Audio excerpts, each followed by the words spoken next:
Hello and welcome to another Lord of the Rings Rise to War video. I am the player who plays as the King Under the Mountain, and today I'm just going to do a short video on the most recent update to the game in regards to the battle report feature changes. I think it's a fantastic change. I think it's a great way of being able to see what your actual formation does and the type of skills and that kind of information. I think there's still a couple of bits missing. I think they'd love some feedback on it. Because it's something that I think players have been asking for a really, really long time. So I do think it's quite an exciting kind of feature.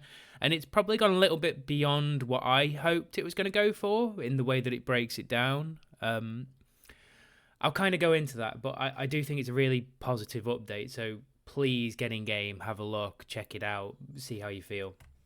I'm just going to show you 3 or 4 reports from today and yesterday and how they then look. So this is how they still look the same on the front screen. Like so, this is a really good fight, by the way, against a really, really strong account. I just thought I'd just show that anyway. So Z6 Sauron, R7 Gandalf the White with good gear, Z1 Saruman with really good gear, and full refine unique Lurtz. Z1 Lurtz with his slight change of his colour, his pigment on his stuff and everything. So there you go. Now there's no longer 3 options down the side. You only have 2. And the joy behind this is you press this button and here you go. So you can now look at what happens in each round with each commander, and it will tell you which commander it hits. I'm only trying to do this briefly at the moment because I just want everyone to go in game and have a look around it for themselves.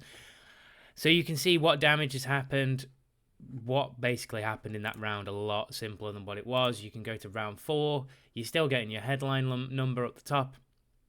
But you can sort of see, for example, what Lurtz has done in that round and what happened to him pretty easily, to be perfectly honest. And sort of then you go into who it hits and that kind of stuff. Worth just looking around and checking it out. Obviously, blue is your own, red is your enemy, which again is quite helpful. Just helps you break it all down. You can go round by round. You can look at it in it whichever way you want. The other great part about this, which I think I can't do for this report because it was from before. So if I just change to the Isaac one, which was on the right day, there you go. So you then get 3 options. So any report from before that day, you only get the 2. From this day onwards, and again, this is another great formation.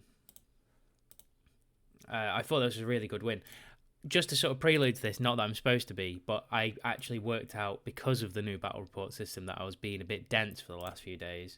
And I'd been using Gandalf as my main tank instead of Sauron. Don't know when that happened, but it looks like it was beyond 6 days ago. So what basically happened was, I pressed into this new view that they've got here and thought, wow, Gandalf's taking a lot more damage than what I'm used to, because this is what this is for. So this is their damage dealt as a commander. This is their damage received. Any healing. Then you've got damage dealt by the commander. You've got damage received by the commander. This is obviously the overview total.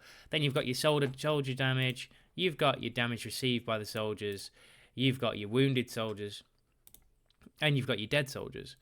But the most interesting part of this, apart from the fact that you can kind of see this number broken down a little bit more and see who's doing quite well, is that you can see which skills are doing what in what round.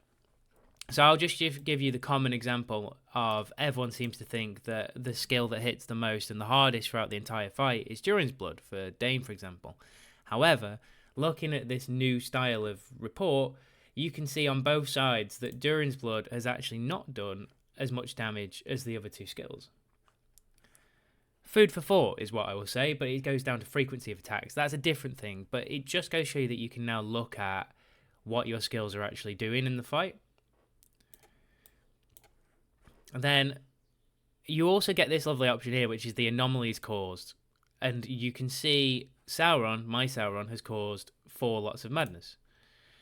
He's also caused 4 stuns. Now, if I had a Kirin fight, it's pretty nuts, because you can sometimes get like 15 stuns in here or something stupid. I saw a report yesterday of a lot of them. So then you've got the 1 stun from Dane. You can see who also caused stuns from the other side. You can see who's caused madness from the other side. And you can see what they encountered and what happened to them. So in one of the rounds, you will see that one of these Madness procs actually happened to my Sauron, and he also got stunned at one stage. Now, in the future, what would I like to see? I'd like to see what round that was in, just so I could just be lazy rather than having to look through the battle report through Sauron. But for now, I think this is a really big step forward, and you can just sort of play around with it. You can look at, like I say, his skills causes the 5 stuns, which is great. So you know without even looking in there, if I can just get back to his actual comms, that he is definitely running this here, which is the inflict stun. So happy days. Like I say, great way of doing the reports, I think. And it's a really, really nice feature that allows you to see what skills are doing what damage. Nice quality of life feature. I think there's plenty more of those to come as well on the line, but I just wanted to sort of highlight this as being a pretty cool version of things. I'll just show you one more report. Again, this guy's really well geared. And I just wanted to go into... You can see, again, the amount of damage that Danes are matching up like so. And again, you can go into the skill damage itself, and you can see that his Gandalf the White's caused 23,000 of damage with the White skill. Obviously, these are blank because they are not skills that cause damage. I think the only thing that's been slightly needs a little tweak at the moment is Arid Leader, which doesn't show you how much follow-up damage it's caused throughout the formation, but that'll be quite hard, I think, for them to do. But we'll see how that goes. And in this fight again, you see main skill King on the Mountain, but Durin's Blood has hit harder, so this will be because there's no Gil in the formation. So it instantly shows you certain things that you can sort of look at and go, okay, that works, that doesn't, or whatever it might be. Again, you can see all the stuff that they can do. Saruman had a great fight here for Madness, to be fair to him. And you can sort of see who it affected along the way. Use it, look at it. I think it's a great improvement. I think it's a good quality of life adjustment, so you're not just scrolling through reports looking for commanders. You can now go straight to them and whatever round you want, like so. So I can see exactly what my Saruman did in round 3.